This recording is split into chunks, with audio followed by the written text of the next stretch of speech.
It's 8 o'clock. Good evening, and welcome to yet another interesting session of Surgical Clinics of Calicut. And we have Dr. Prathapan, the head of the department, and he'll be taking us through yet another interesting pancreatic case, a case of pancreatic head mass. Prathapan, over to you. Yes. Good evening, sir. Good evening, moderators, Dr. Pari, Dr. Thiru sir, Dr. Shankar, and Dr. Ilanko. Today, I just share my screen. Okay. So, today's case for discussion, an interesting pancreatic head mass. Like 1 minute. Okay. So going straight to the case history, 71-year-old female with history of jaundice and pruritus of 2 months, recurrent fever and vomiting of 1 month, and pain abdomen of 3 weeks. She was initially admitted in general surgery site from where they evaluated the initial investigations were done. She did not have a history of similar illness in the past. She was hypertensive but not diabetic. On examination, patient was conscious oriented, afebrile, no pallor, jaundice was present, there was pedal edema. Abdominal examination revealed enlarged liver, firm, without surface irregularities. Palpable mass of size 6 into 5 centimeter in the epigastrium, it was non-tender. Gallbladder was again palpable. No clinically demonstrable free fluid, no left supraclavicular lymph node enlargement, no pelvic deposits. The investigations, hemoglobin was 11.7 gram per deciliter, total count was 12,900, platelet was 3.26 lakhs, INR was 1.3, APTT was a bit prolonged by 56.2, RBS 109, blood urea 17, serum creatinine 0.9, electrolyte sodium was on the lower side, LFT total bilirubin was 6.8, conjugated 3.5. Alkaline positivity was elevated. SGOT, SGPT was normal. CA99 52 international unit per ml, CEA 3.2 nanogram per ml. USG abdomen, a large heterogeneous iso to hyperechoic lesion measuring 16 to 71 millimeter, noted in adjacent to porta hepatis and the head of pancreas. Few cystic areas noted within. Few areas of vascularity is also noted.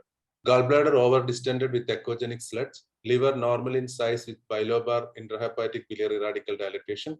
Their impression was features suggestive of periampullary neoplastic process. So a CT scan abdomen was ordered. So this is the plain CT. I will just...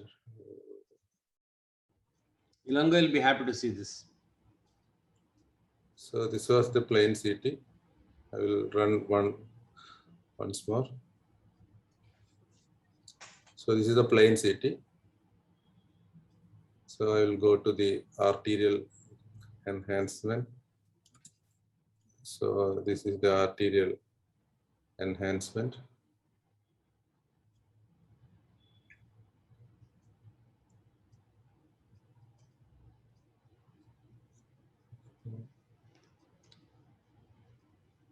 So arterial enhancement,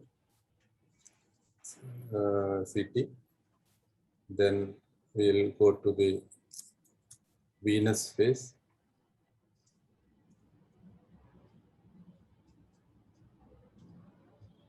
Now, shall we open it to the faculty now?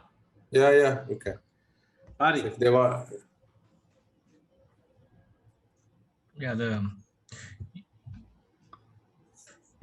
Start with, it was looking like a run-of-the-mill head of pancreas mass, but the catch was there was a palpable lump, mass which is not expected in a typical garden variety head of pancreas adenocarcinoma. And on the CT scan, we see a very heterogeneous, extremely vascular lesion in the head of pancreas. This does not look like the typical adenocarcinoma of the pancreas. The typically adenocarcinoma pancreas are hypovascular on arterial phase, and this is extremely vascular. It does not look like adenocarcinoma to me. It may be something else, maybe some sort of a GIST, I think. GIST or neuroendocrine tumor, I don't know. Neuroendocrine tumors are not so big.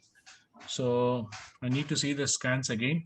But first impression is it's not adenocarcinoma, maybe a GIST. Shankar? Sir, good evening, sir. Good evening, Shankar. Am I audible, sir? Yeah. Yeah. Yes, yeah. Putting the whole thing into perspective, I think it may not be an adenocarcinoma because the CA99 is not elevated, and for such a large mass, it has not produced any vascular invasion. I would vote in favor of a serous cystadenocarcinoma. So that will be my diagnosis in this case. Because still, I think this is predominantly a heterogeneously enhancing growth. And predominantly, it looks areas of hypovascularity. I could see something like a scar tissue. So my diagnosis will be a serous cystadenocarcinoma. I know that it's quite rare, but still, that's my diagnosis. Yeah. Thiru? Seeing the CT, it's a little vascular tumor in the enhancements CT with areas of hypodensity also.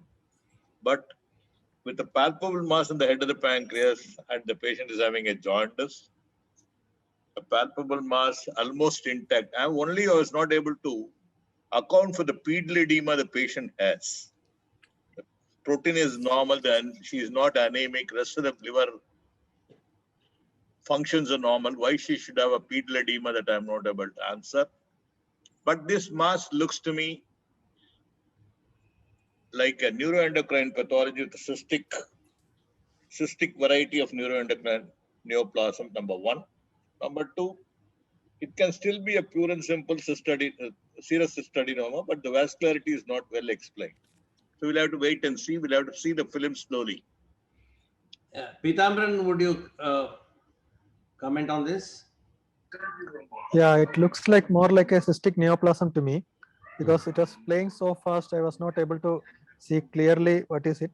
But No, I will show once more. No issue. You can If see you want, the I can show arterial you phase, once yeah. more.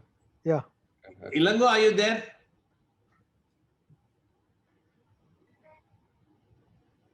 slowly pause.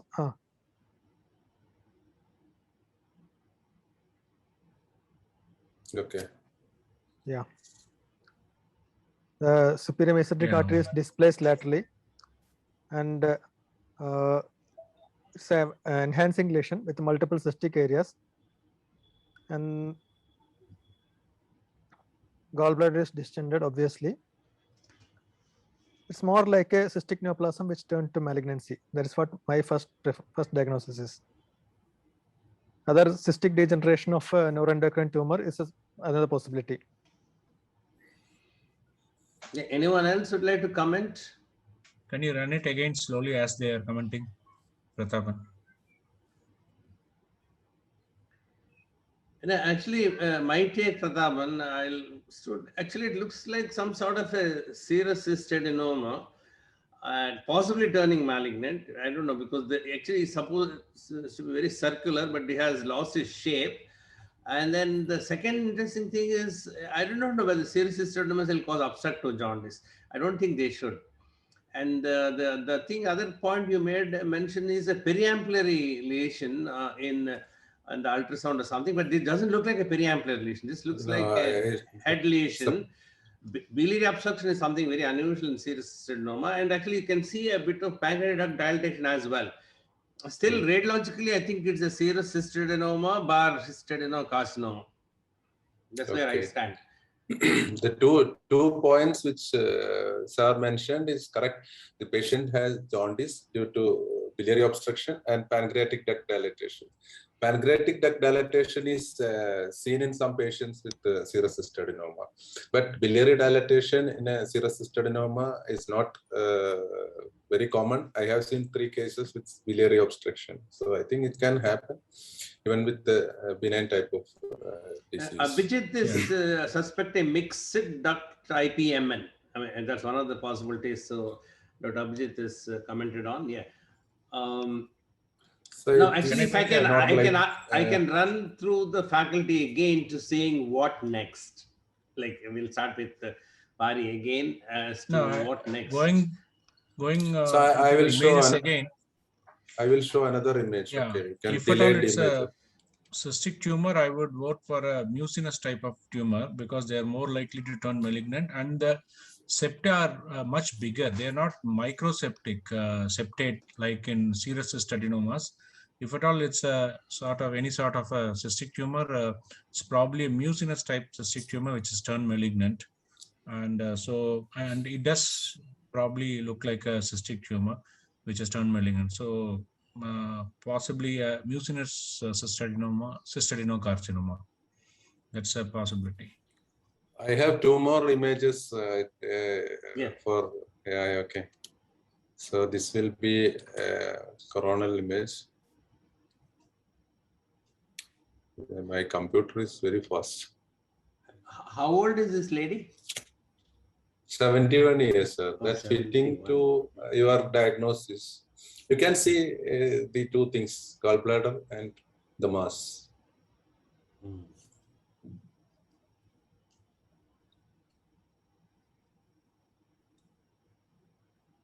Can you show the images of the tail of the pancreas, because it's not so much clear in this? Okay.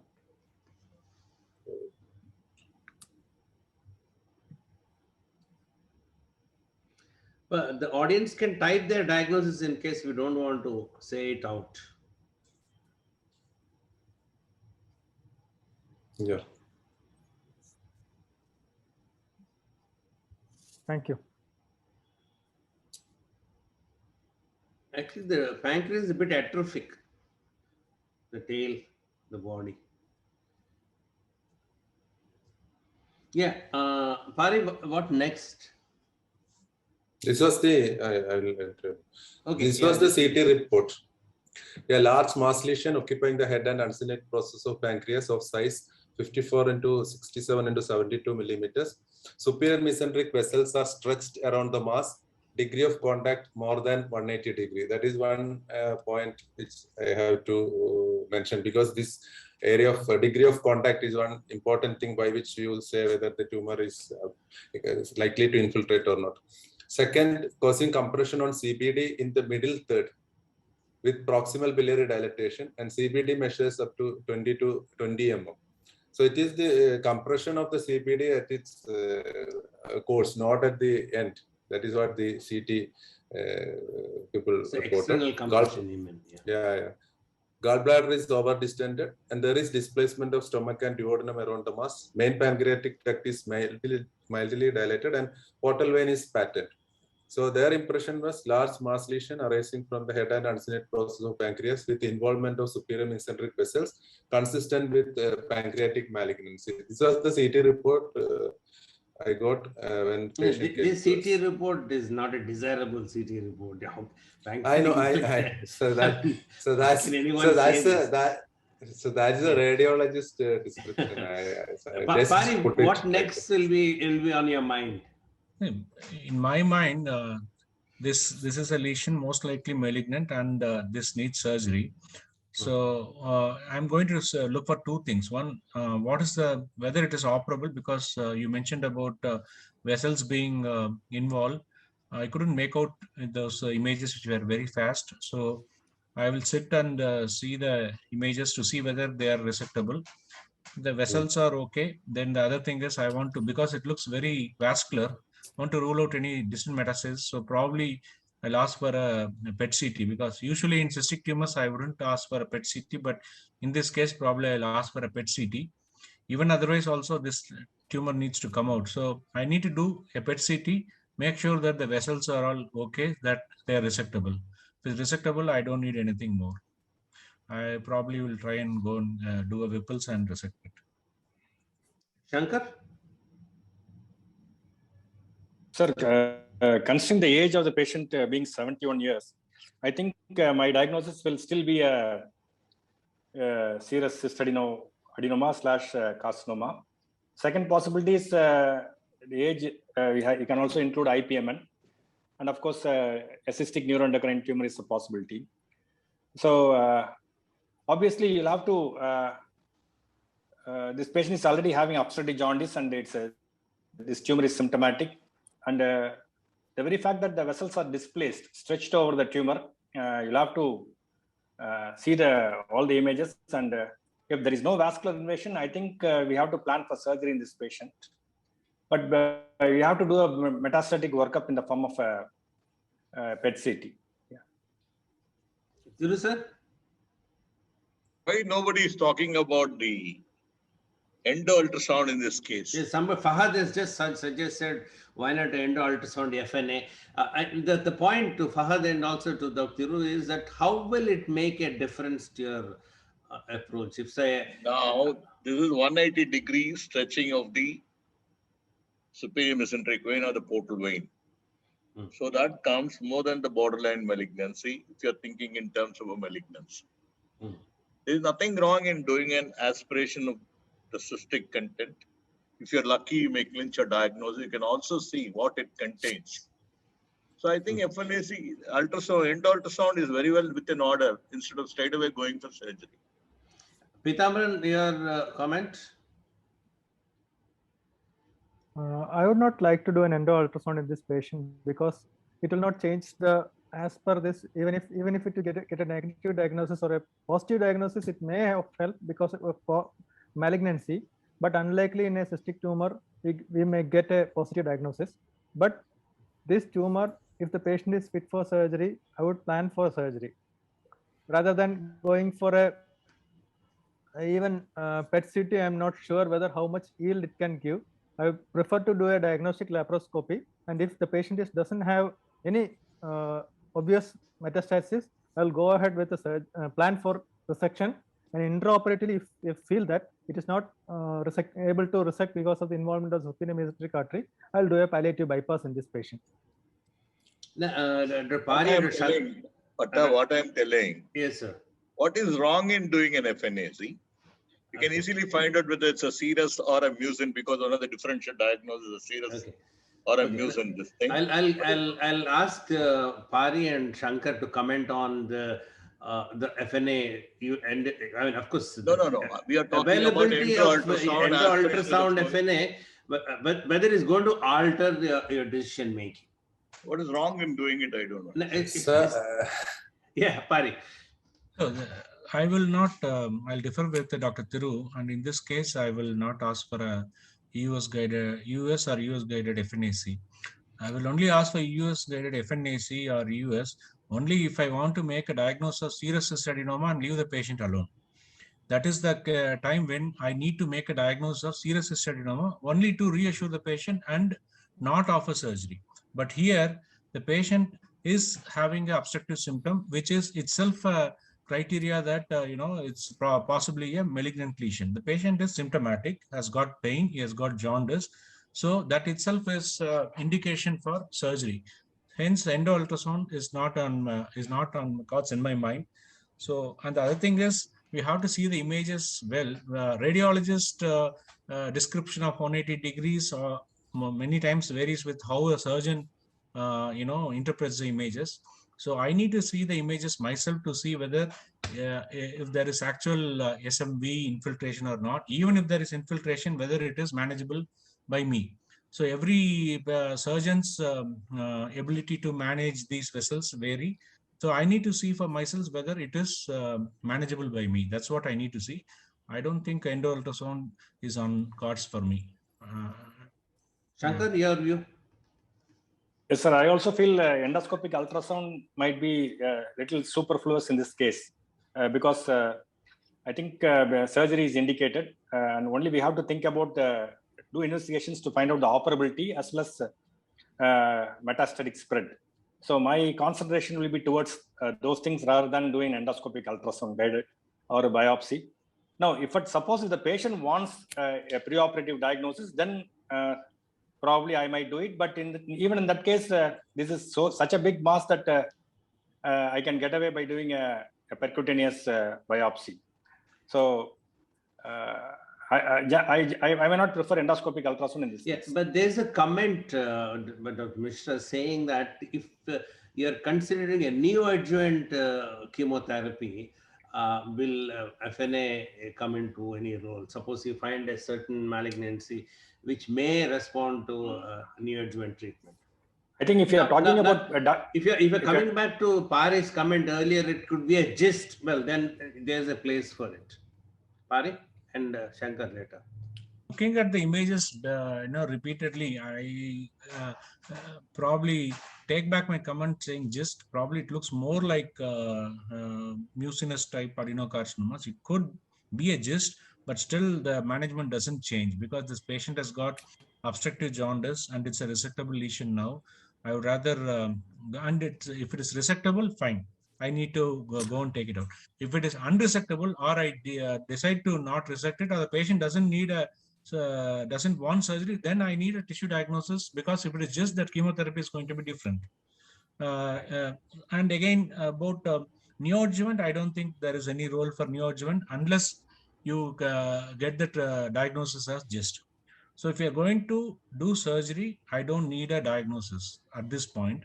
If I'm not doing surgery at this point, either because I think it is inoperable or the patient doesn't need surgery, then yes, I need a diagnosis, because the chemotherapy is going to be totally different. If it is if it is a GIST, it's going to be a different chemotherapy with a very good response rate. And if it's a adenocarcinoma from a cystic adenocarcinoma, you got a very poor prognosis with chemotherapy.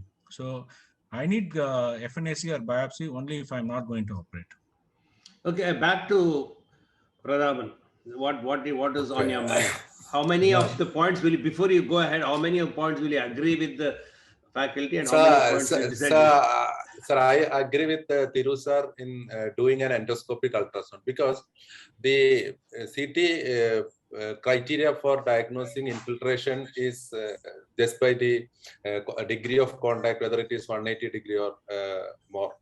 But when you do endoscopic ultrasound without FNA, they can very well tell you that the lesion is infiltrating or just the compressing, etc. So they will have a better view on the vessels than the CT.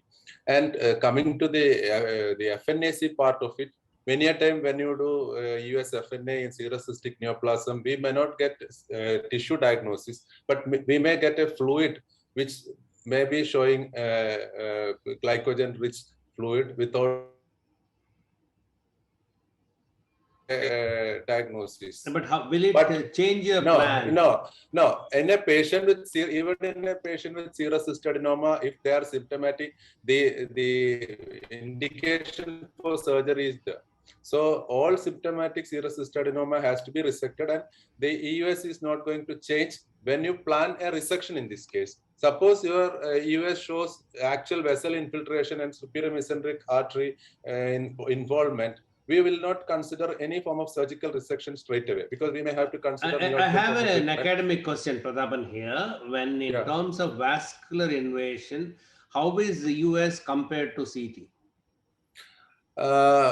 I think the criteria for diagnosing vascular infiltration is different by using CT scan as well as using endoscopic ultrasound. I think endoscope, if done by a good endosonologist, I think they have an upper hand in picking up the direct vascular infiltration in pancreatic head cancers. I'll pose the same question to the others. I think, okay. Pari? Yeah, I think EUS is more dependent on the person performing it. I guess. Is there literature to suggest EUS is better or comparable to that? I am not sure. Vascular invasion? That I have not checked the literature of late, but I would tend to think that probably a well done pancreas protocol CT scan probably is better, because it's more objective, and EUS is more subjective. Depends on the interpretation of the person doing it. Shankar? What I would like to say. Yes, sir. The tumor is nicely stretching out the vessels. Right. It is almost near the stomach, underneath the stomach. Right. An endosound in this situation will be better to tell whether there is an infiltration or is only a stretching out definitely an end ultrasound scores over a CT in this scenario. Yeah. So what I am trying to say, end ultrasound is not a big deal. Why everybody is objecting to it is that what is Patta's opinion about end ultrasound? What do you No, feel? no, sir. My opinion once again is when our treatment plan is not going to change. This I'll again take Shankar's word saying that this is a superfluous thing. Okay, Prathapan might have done because he must be having an endo ultrasound in his setup, but frankly, Patta, I would like to do it. I would like to be comfortable before going in.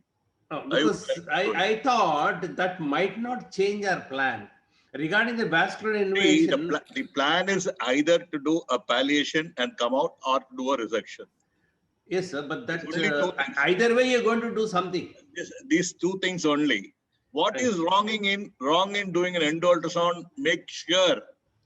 Listen, this is not, we were not discussing is right or wrong, but when we are discussing a MCH level discussion, I think we thought we'll go a little threadbare because we need to know the expert's opinion on, whether it is necessary or not necessary. I would like my student to tell it about ultrasound. Okay. If I am an examiner. Shankar, regarding the vascular invasion, compare these. Sir, sir, as far as the role of endoscopic ultrasound in finding out the vascular invasion, if you read the literature, endoscopic ultrasound is and CT and MRI all are equal. And in fact, some of the literature says endoscopic ultrasound may be slightly superior. So that's the literature evidence. But that does not happen in the real-time practice because endoscopic ultrasound is operator dependent. And we get all this data from the ivory towers where you have the excellent expertise available, but that cannot be extrapolated into the regular reality. So that is the point about endoscopic ultrasound as well as vascular invasion is concerned. I think for all of us, the gold standard of investigation to find out vascular invasion is a pancreatic protocol CT, number one. Number two, in this particular case, if you want to find out the vascular invasion, you have to pass the scope into the duodenum and wedge the scope in the duodenum and then see the superior mesenteric vessels. Unfortunately, I do not know whether Prathapan has done an endoscopy, regular endoscopy in this patient, because the patient is already having vomiting. So she might be having gastric outlet obstruction. So that also has to be considered when you're talking about passing an endoscopic ultrasound into the duodenum. Yeah, Prathapan, back to you. So, meanwhile, the patient in ward, she worsened because the cholangitis part did not improve. So, we have decided to consider preoperative biliary drainage procedure. Yeah, so, but what have you done endo ultrasound? Yeah, I have done it, but the sequence of what was the events outcome? Did it help? Did you do an FNA? Okay. I will come to it. Okay, so, sure. So I had a point before that. So this patient underwent biliary drainage in the form of PTBD and external drainage because the ERCP was unsuccessful and the patient's general condition improved. So I have a question to the panelists. What is the role of preoperative biliary drainage? Okay, now to that I'll add one more point, Prathapan. Role of PTBD versus percutaneous cholecystostomy in this patient, because yeah, Pari, we'll start with you. The question is regarding preoperative biliary drainage or percutaneous cholecystostomy? Both. And he went in for preoperative biliary because the patient developed cholangitis. Now, in case you do, is it justified? One, and two is, would you do a PTBD or would you do a cholecystostomy? No, if I had to do a preoperative biliary drainage, obviously the preferred route is ERCP, and provided ERCP is not successful, then probably I would prefer a PTBD rather than percutaneous cholecystostomy, because percutaneous cholecystomy is not very reliable. Many times it doesn't drain. We don't know why, because either because of the duct itself being obstructed, or I don't know. But the more reliable of the two is PTBD rather than a percutaneous cholecystostomy. Sometimes if there is a chance, you are worried about the gallbladder being too distended, cholecystitis is a concern, or you think that it's going to rupture or something, then that is the case when I'm going to do a percutaneous cholecystostomy.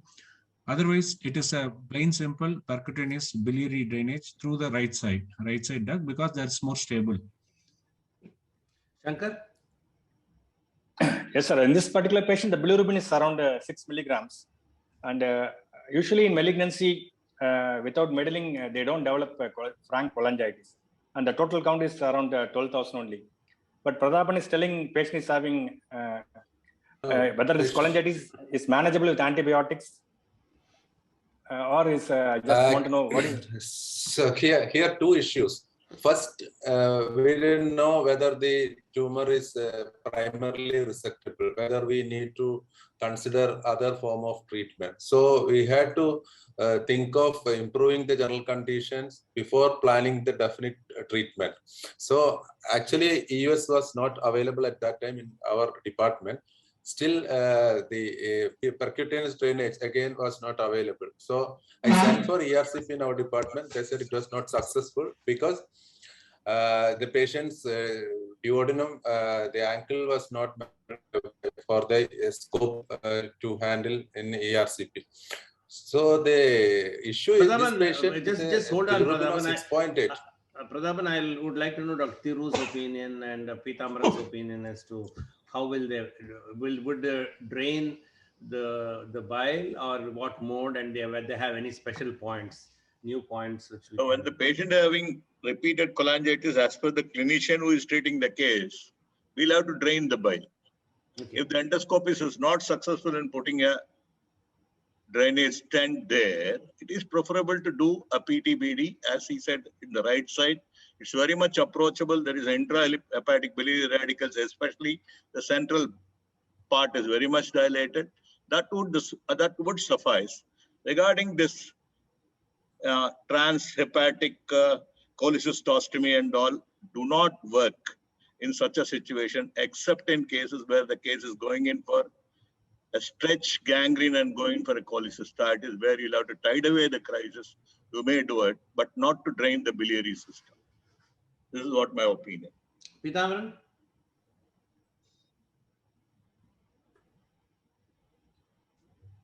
I would definitely agree with Dr. Shankar that I don't usually go for a preoperative biliary drainage unless there is cholangitis or the bilirubin is very high.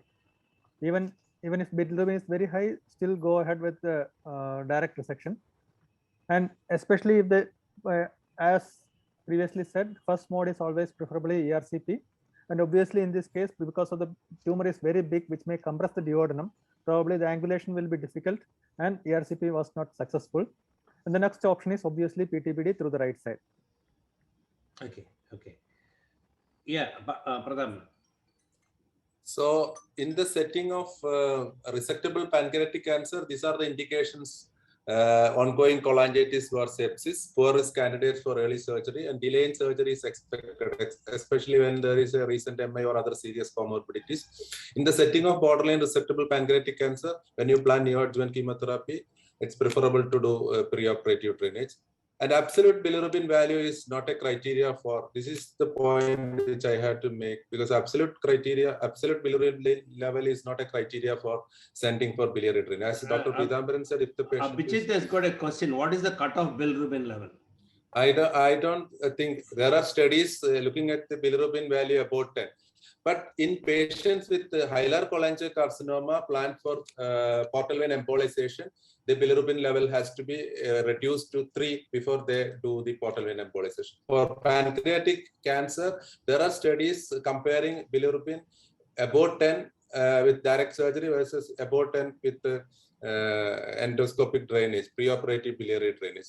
I think there are so many issues when you do biliary drainage preoperatively. They can have more infectious complications and all. So I think selectively we do preoperative biliary drainage. So recently we had to... Vinod Pillai has got a question saying, was the bilirubin increasing when he had cholangitis? Because the bilirubin he gave is on admission possibly of 6 or 8. Yeah, at the time of cholangitis, was the bilirubin rising? So that was increasing. So I forgot to mention that the patient SGOT-PT was also in the tune of 200 range. So when she was admitted, there was not much cholangitis.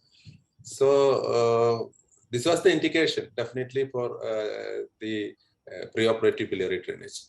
So after that, we considered endoscopic ultrasound because we had to get a. Now we'll stop here. Whether ultrasound is necessary here and for what purpose? I'll go again to Pari for his comment and others. Initially itself, EUS was not indicated in my mind, and now more so with cholangitis and all, then it's a very, very clear case for resection. If at all you do endo ultrasound, then you are doing it to see whether the vessels are involved. I take it that vessels are involved, and now I got to see whether, even if it is involved, whether it is in my ability to, the surgeon's ability to resect that, even if the vessels are involved. So if at all EUS is being done, I probably do it with that in mind to see what is the extent of vessel involvement. Shankar, you have a word on this? Sir, I think we don't, as Professor Tirunakar was telling, we don't lose anything by doing an EUS, but probably we are not gaining anything also. So that's my contention in this particular case. Yeah, Prathapan, why did you do endo ultrasound now? What was the idea? So still I didn't consider cystic neoplasm or the benign cystic tumor as the diagnosis, because I was thinking in terms of malignancy alone. Because this patient was having a large size lesion with the splaying of the vessels, the compression on the bile duct, compression on the pancreatic duct.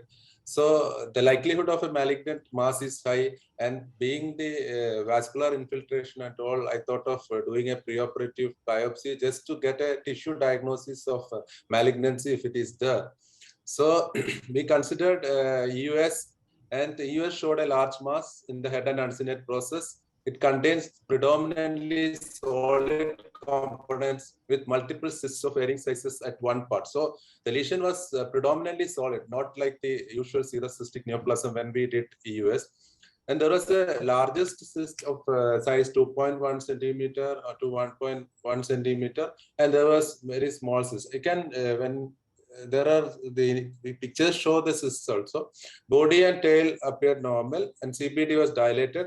Portal vein, splenic vein, and SMV appears to be splayed by the lesion. There was no definite infiltration. So I discussed with the endosonologist, and he said you can go ahead with the surgery because there is no direct infiltration, and the lesion seems to be having more of a compression type of relation rather than an infiltrating type of relation with the portal vein.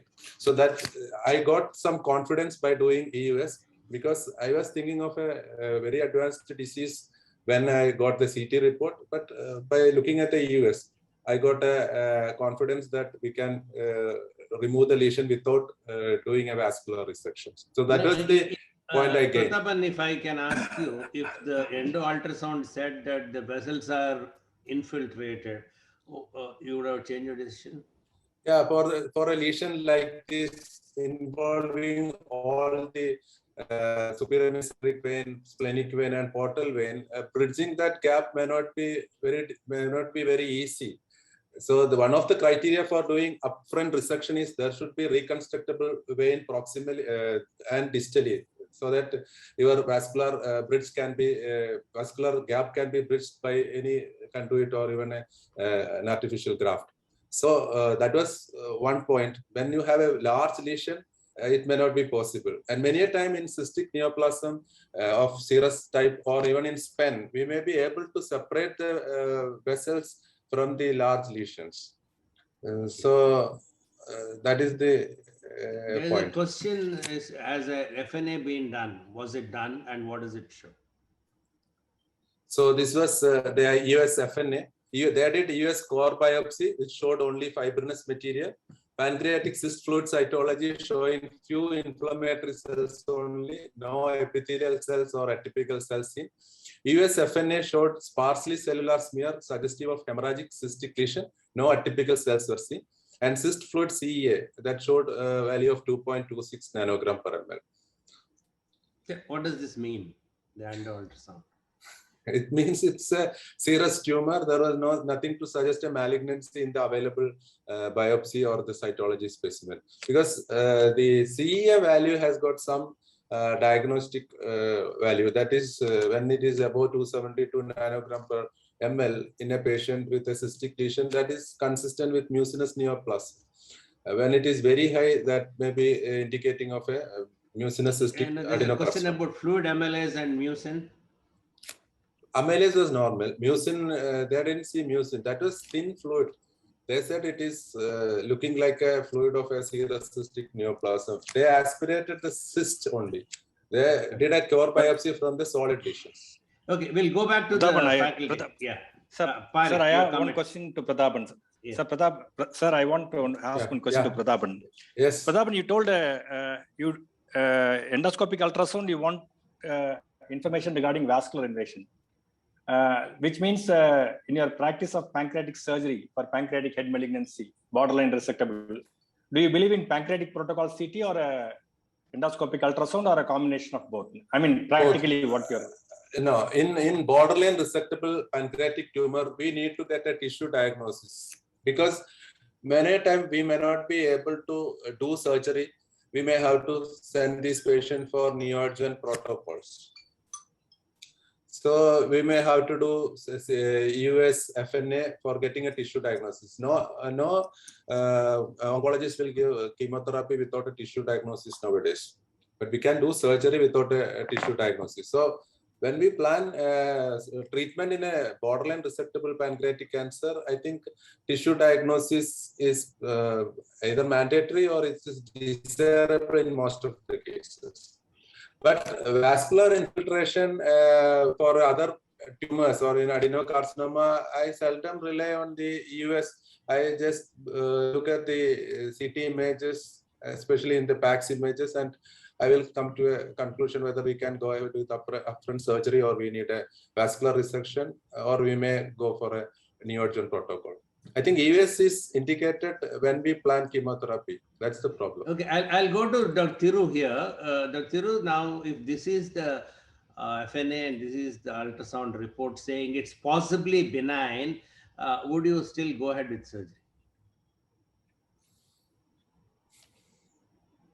It's very difficult to say with that biopsy alone, it looks benign, because there are deeper solid components are there in the cyst.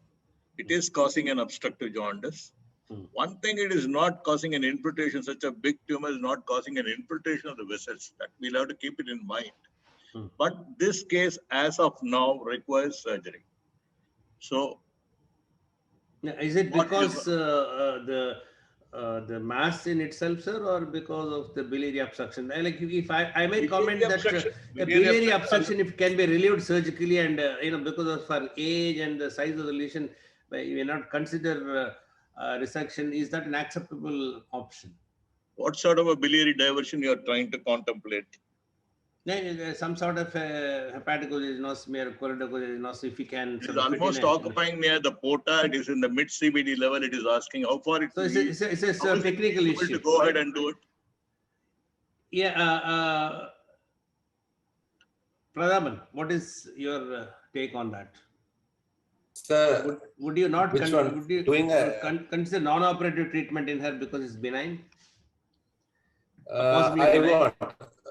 No, sir. One of the indications for doing surgery in a patient with even in a serous cystadenoma is compression on the adjacent organs or symptomatic serous cystadenomas. This patient has both. And age is not a criteria by which we select patients for surgery, because they may live for 90 years or we are not the person to say fine. It's enough. Accepted, yeah. So what is the role of biopsy in pancreatic head mass? That was one question I had put to the moderators. I think they have given their opinion. So this is one review. More than their opinion, actually, if you really see. All of them have spoken about this, and they are not in favor of biopsy. Yeah. Doing FN. So, but there are some issues. So in 6% of patients undergoing pancreatic duodenectomy have a benign process, which may not require surgery at some time, in some cases. So today I had a case in which they were definite that there is an ampullary lesion. When we opened, it was looking like autoimmune pancreatitis because we didn't do workup for autoimmune pancreatitis. So it can have some problems like that. 6% will have unusual histology, including metastatic tumors of the pancreas, where resection is not the treatment. In case of unresectable pancreatic cancer, when you plan palliative treatment, when you have counseling or planning of palliation, you have to get a biopsy. For planning chemoradiotherapy or chemotherapy, for preoperative neoadjuvant therapy, or a patient demand for a conclusive diagnosis of cancer before surgery, and exclusion of unusual pancreatic tumors where surgery is not the treatment, like lymphoma, pancreatic metastasis, or in autoimmune pancreatitis, or in tuberculosis. In neuroendocrine tumor, when you have to grade the lesion to decide whether to do what investigation, etc.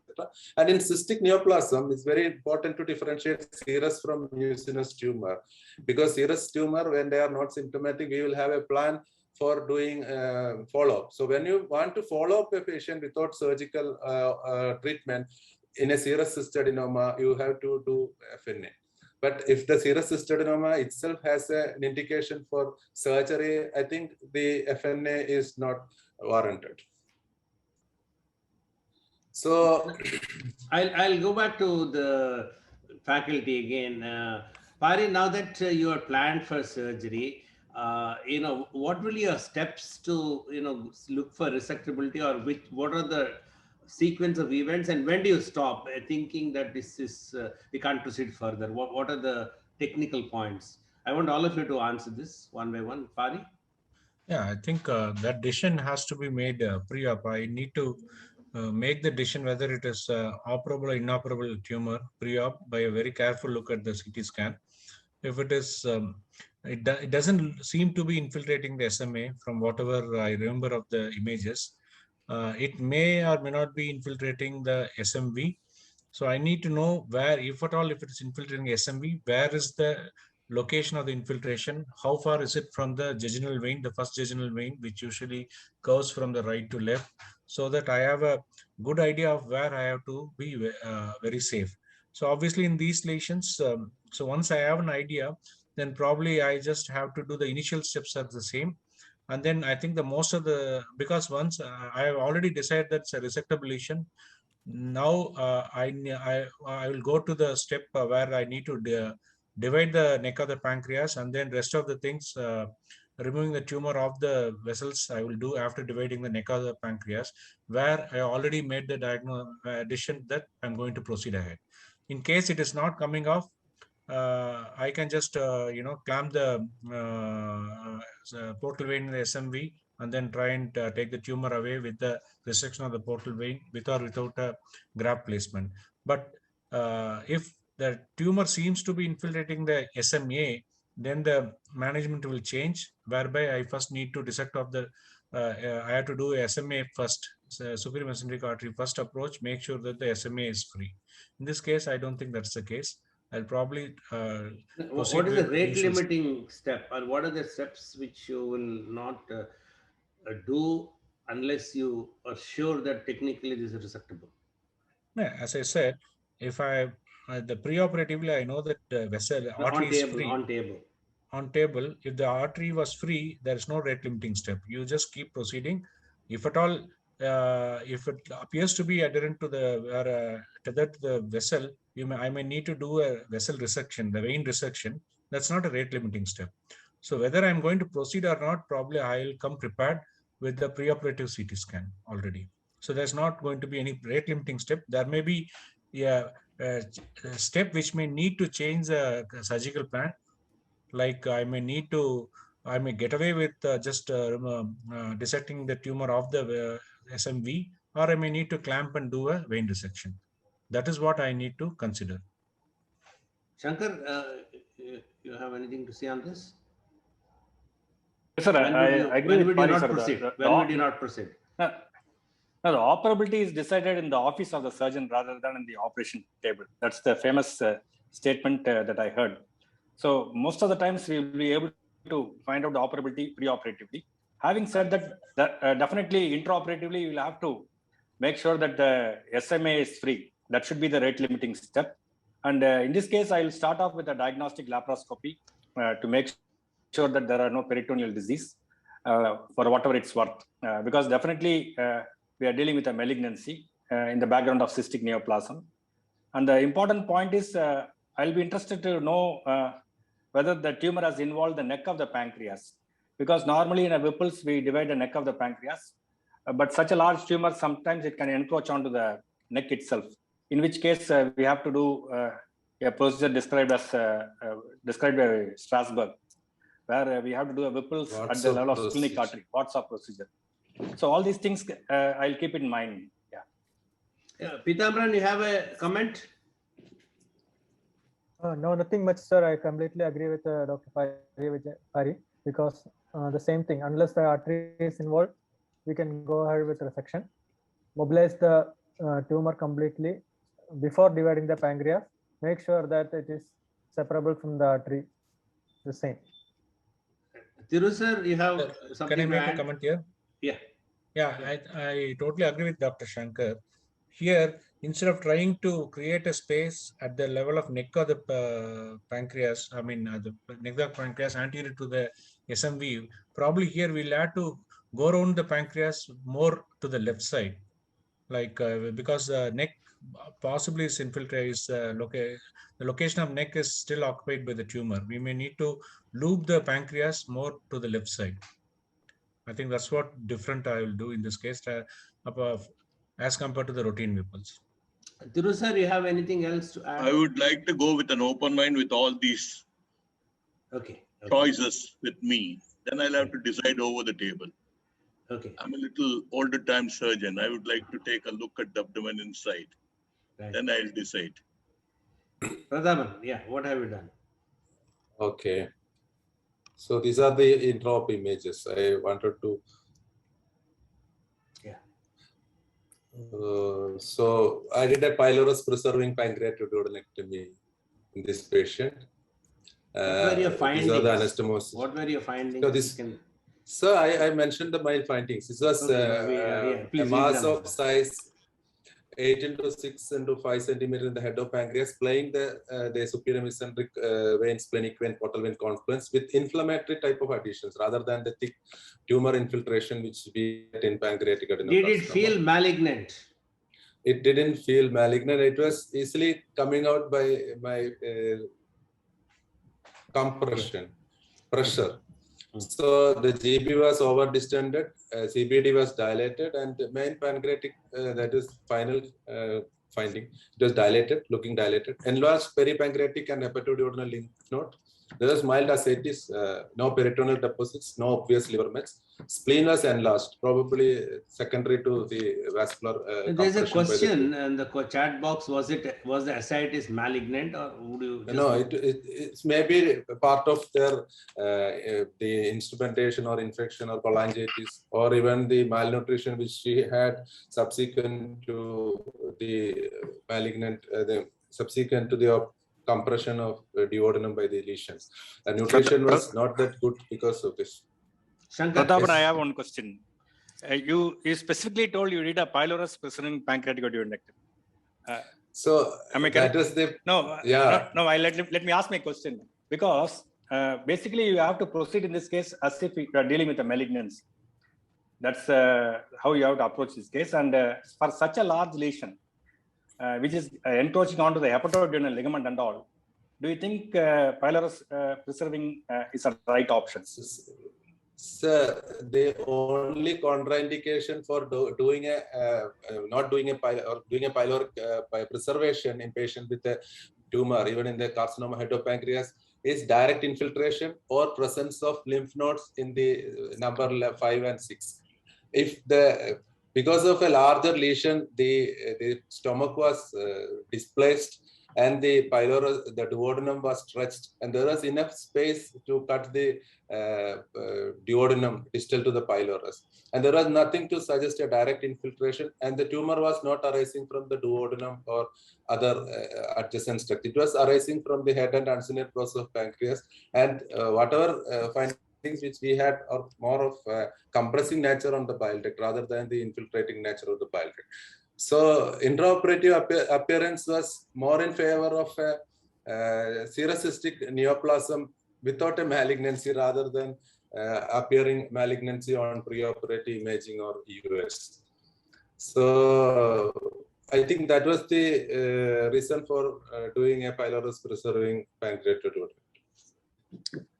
Yeah. Now, somebody asked about a frozen section. Like now, if a frozen showed it as a serous carcinoma, would there be a change in a...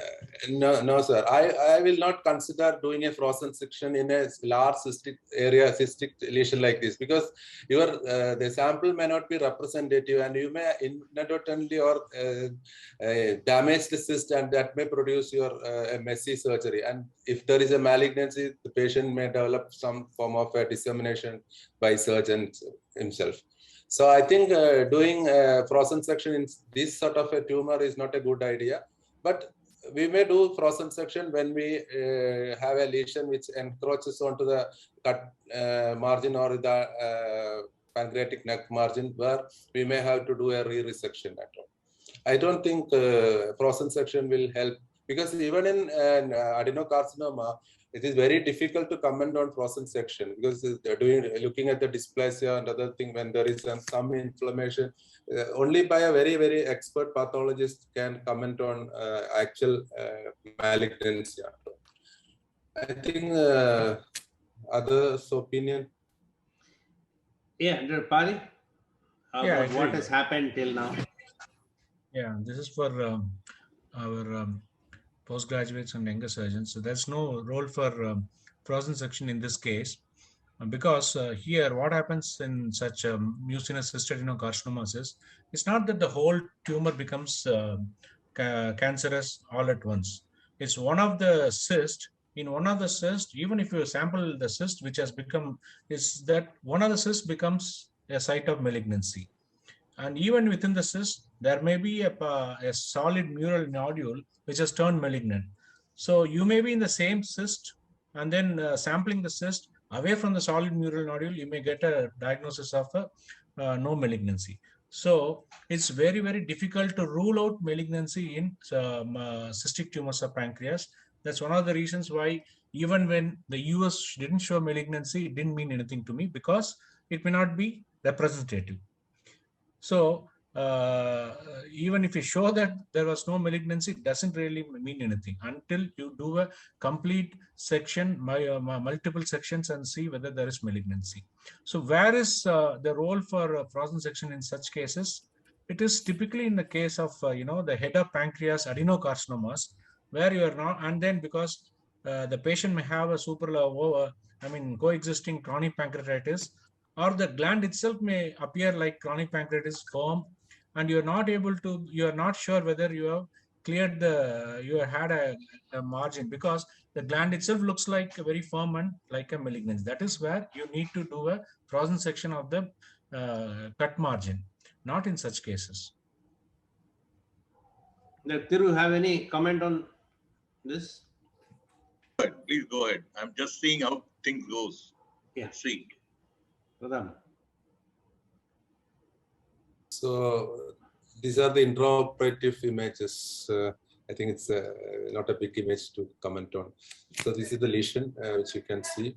This is the superior mesenteric vessels in that area, where you can see it's actually well away from the lesion when we handle the tissues. So there is clear plane between the lesion, and you can see the pancreatic neck margin a little above, because it was something hanging from the head and uncinate process down and producing some sort of compression onto the superior mesenteric vein, portal vein, splenic vein junction and junction area. So this was the lesion we resected, and finally this was the appearance of the abdomen after we did the complete resection of the lesions.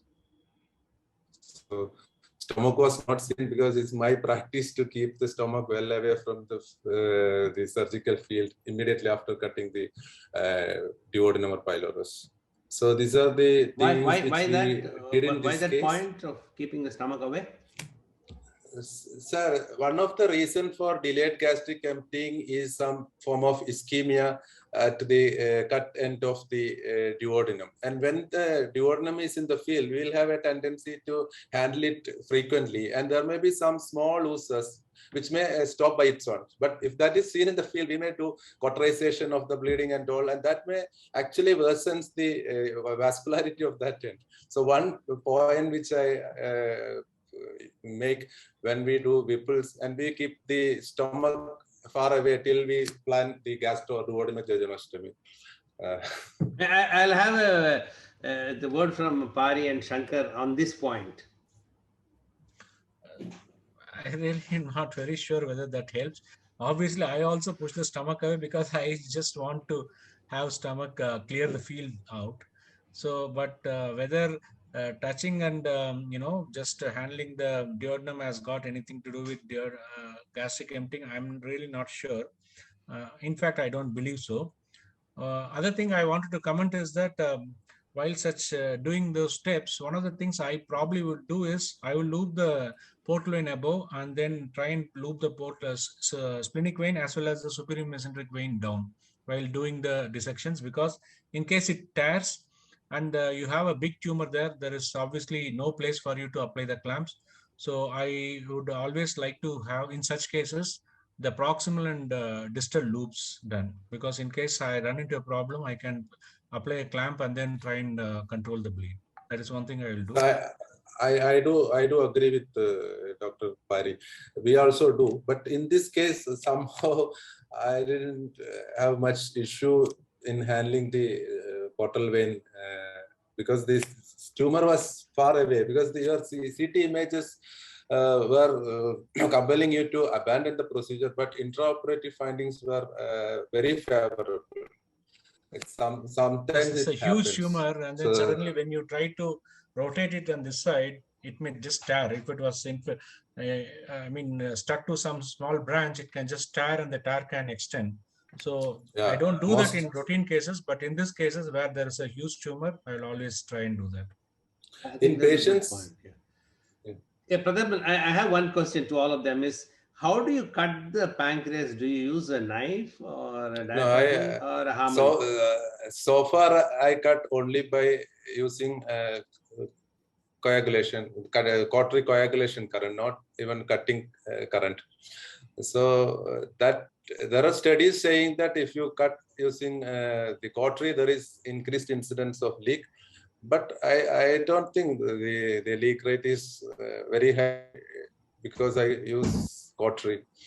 I think cutting with knife is better than using cautery. Sometimes you may not see the pancreatic duct when it is very undilated.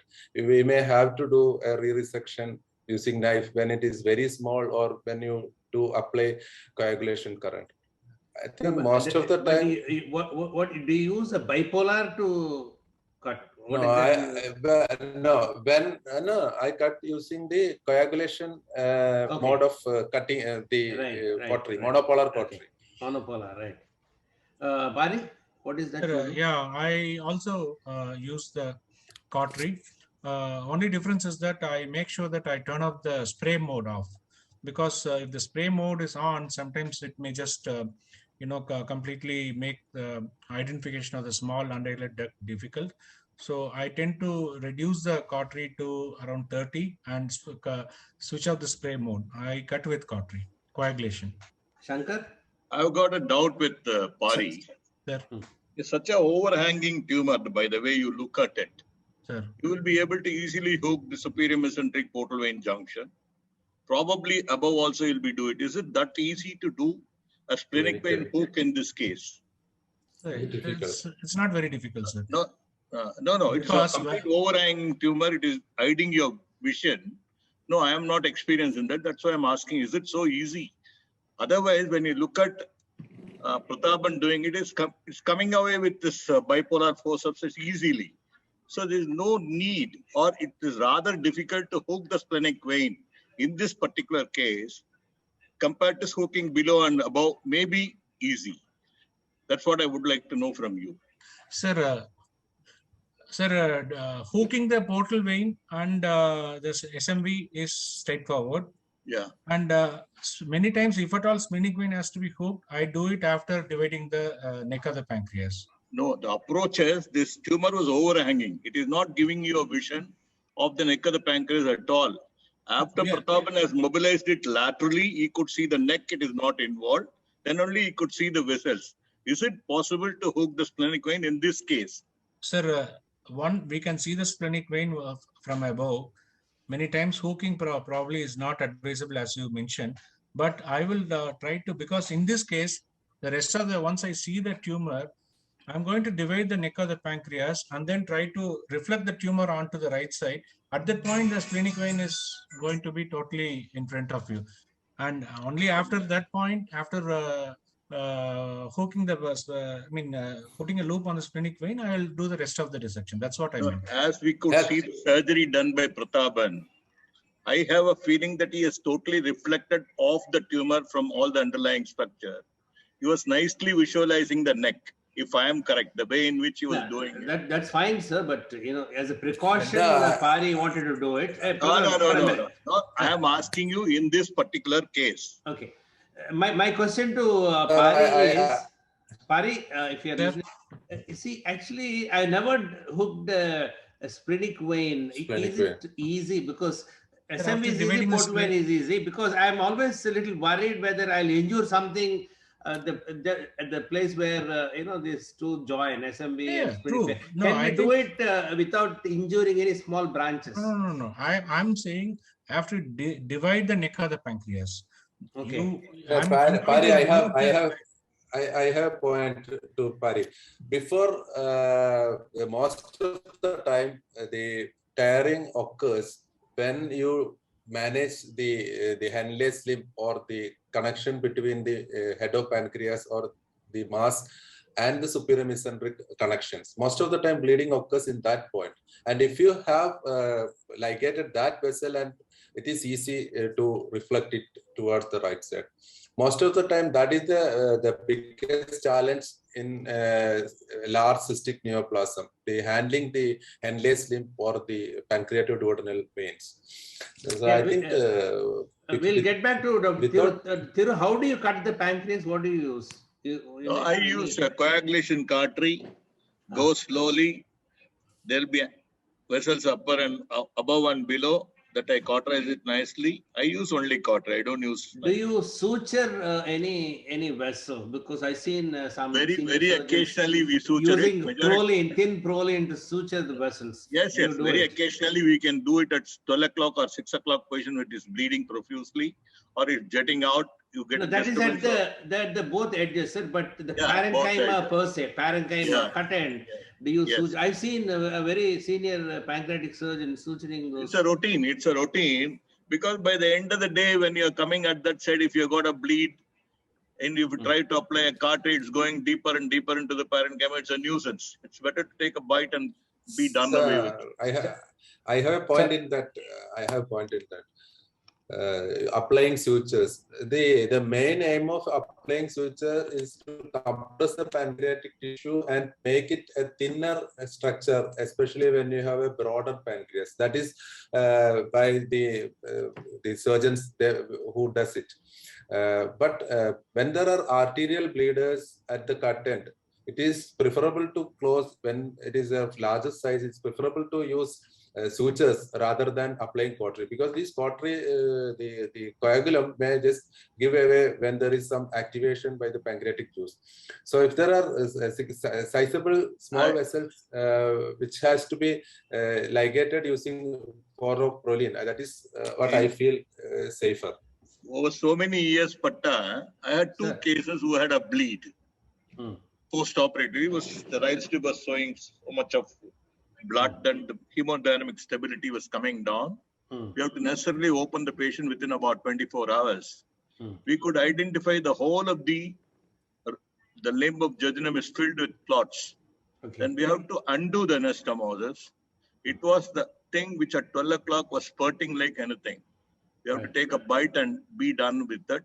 So we had two cases experience, of course, not done by me, but my colleagues. So I would prefer, as Prathapan says or anybody says, to ligate the vessel rather than trying your coagulation at that point.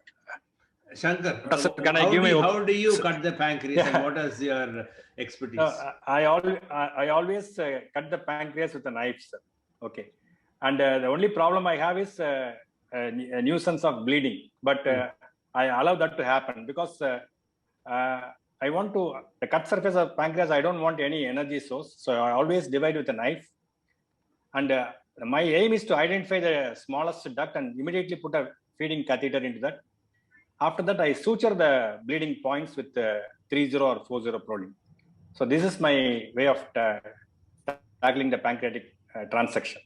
I always cut with a knife. Pitambaran, what is your protocol? Actually, I use monopolar cautery to cut the pancreas, but in the case near the duct, I would prefer to avoid the use of cautery. Now, actually, I'm the only chap who uses harmonic to cut. Are you all against it? Sometimes I do use harmonic in the lower inferior part.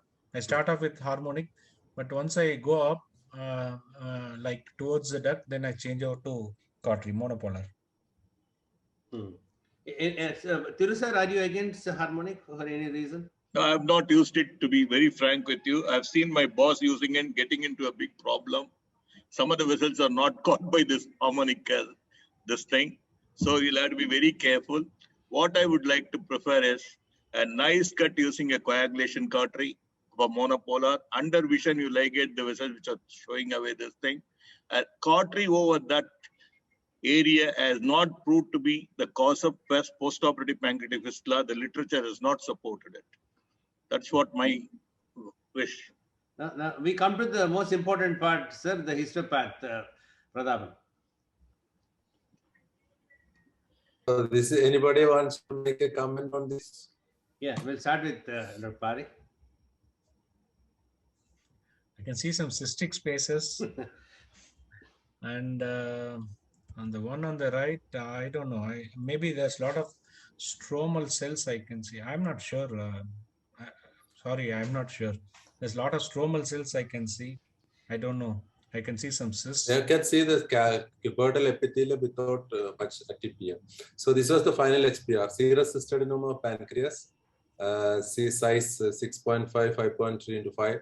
Adjacent pancreas and CBD shows normal histology, and 6 out of 6 lymph nodes show reactive. Okay, so this is the final histopath because they extensively sampled the cystic lesion and the solid areas, and they could not find any atypical area in that cyst. And the malignant variety, the serous cystadenocarcinoma, is extremely rare. So far, less than 50 cases reported in the world literature. So diagnosing serous cystadenocarcinoma is not a good idea because this is extremely rare. So I was expecting serous cystadenocarcinoma to begin with, but once I completed the resection, I was thinking that it will be only serous cystadenoma. Okay. So these are the different serous cystic neoplasm. I'm not going to the detail, but serous cystadenoma can occur anywhere. And the age group classically seen in this 70s and 60s. And you have cyst fluid, aspirate serous fluid. And the lining of cyst is smooth, and they have the microscopy will show cuboidal, a clear eosinophilic type of epithelium. And the growth pattern is flat without any obvious papillae, maybe a small papillae. And cytological atypia is absent. Mitotic activity is absent or very low. And the stroma is mainly collagenous and acellular. And there is no perineural invasion. And hyaline globules are not seen in SCN or even in IPMN, but they are seen in solid pseudobulbs. So there are so many IHC markers. For among the mucin markers, the mucin 6, MUC6 is specific for serous cystic neoplasm. They are not seen in IPMN or MCN. The other marker which we have to mention is the VEGF, vascular endothelial growth factor. So serous cystic neoplasm seen in elderly, non-mucinous, non-malignant potential, located throughout the pancreas, mostly less than 4 centimeters. Seen in von Hippel-Lindau, there are multiple in von Hippel-Lindau syndrome. There is no pancreatic duct dilatation or communication. Typically more than 6 cysts with the size 2 millimeter to 2 centimeter. Central calcified scar. I think when you look at the CT images, there was central calcification in these patients. Then growth is almost less than 1 centimeter per year. There are two major variants. One is the microcystic variant, that is the most common. Both the images are of my patients. One is showing large, small and large cyst, multiple cysts containing serous fluid lined by these PAS positive glycogen-rich cuboidal No, cells. Prathapan, The other variant is is that a total microcystic. pancreatectomy, the one above? No, sir. It was only distal. The lesion was very close to the neck of pancreas. I will show the CT image of that patient. Okay, okay. So the macrocystic variety is seen in younger age group, because the occurrence of oligocystic or the macrocystic serous cystadenoma is the age group of mucinous neoplasm. So that is very important, because we have to exclude mucinous neoplasm because they have a larger size cysts and there may not be much the cystic spaces, and they are lined by the same cuboidal epithelium which we see in the microcystic variant. This is the oligocystic variant or the macrocystic variant we are mentioning. So imaging will show enhancing wall, internal septae, microcystic appearance and lobulated borders. Differential diagnosis, one is neuroendocrine tumor. That is very important because we have numerous small cysts with marked enhancement of septa giving a solid appearance. So may not be able to differentiate a neuroendocrine tumor sometimes. So high quality CT will give you a diagnosis. This is the CT of that patient, which I showed the image, showing stellate calcification and all. You have the honeycomb appearance. This classical honeycomb was there in this our CT also. So that may be the point for diagnosing serous cystic neoplasm in CT. So MRI will show hyperintense cyst on T2 weighted images. So EUS cyst fluid analysis in microcystic variant, aspiration is usually bloody due to high vascularity. So it will not give you a positive report. Most of the time you will get a bloody aspirate, but CEA will be less. There will be high VEGF level and cyst fluid will be lined by the cuboidal epithelium. And you may be able to identify mutations like LOH and chromosome 3p aneuploidy. These are specific for VHL patients. So indications for surgery in serous cystic neoplasm. Any symptoms related to the compression of adjacent organs like bile duct, stomach, duodenum, or portal vein. A tumor associated with main pancreatic duct compression. Atypical presentation that cannot be differentiated from mucinous neoplasm or other type of malignant pancreatic tumor. Or when you suspect malignancy or when there is rapid increasing size on observation, or when there is substantial change in radiographic appearance during observation. Size alone is not a criteria for resection. That is one important point I have to make. You can observe a larger size lesion because previously the criteria for resection was more than 4 centimeter, you go for resection. But you can have very big size lesion without much symptom. Only symptomatic cysts need to be resected or when you have suspicion of malignancy. So this is that patient where we had the images. So we did a near total pancreatectomy because only the pancreatic head near that arcade was left behind.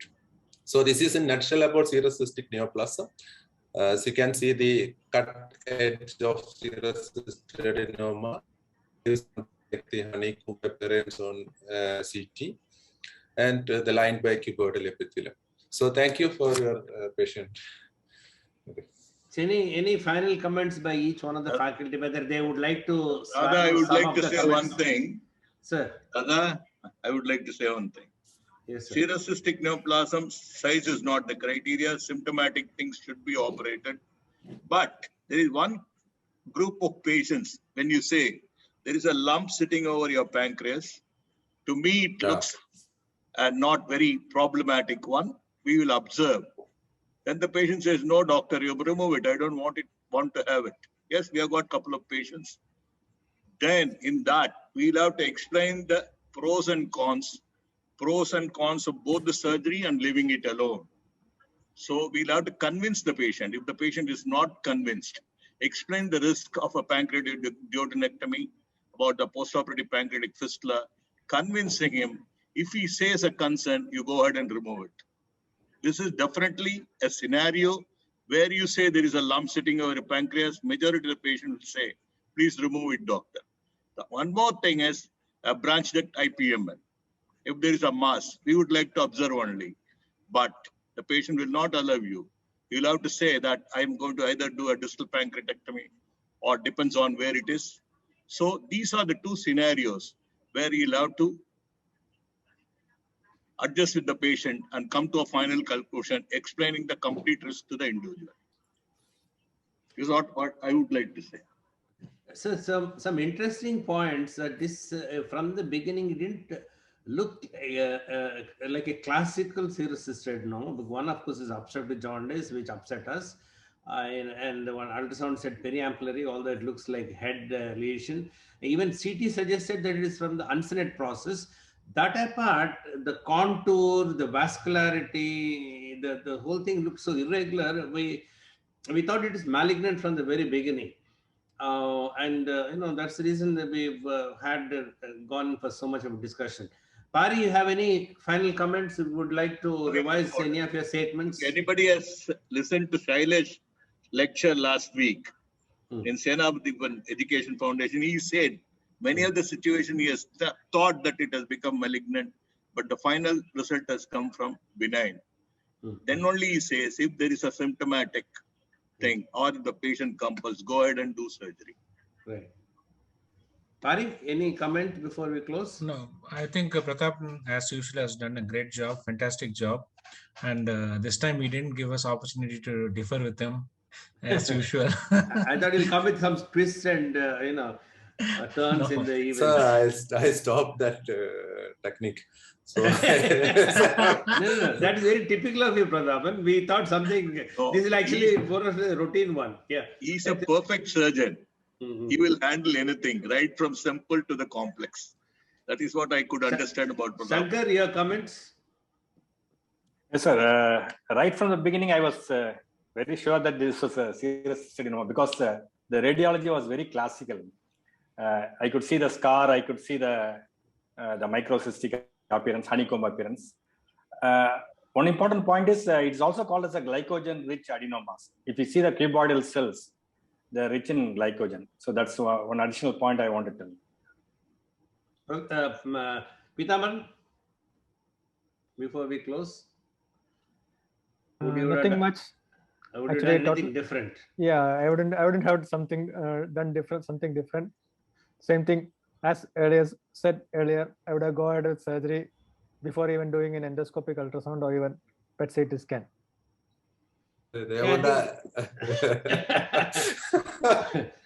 I think it is a very interesting discussion and an interesting case, Pradhaman. We will continue this series for as long as we can. Thank you. We'll all meet again coming Saturday. Thank Thanks you. and good night. Thank you. Have a nice Thank Sunday, all of you. Bye.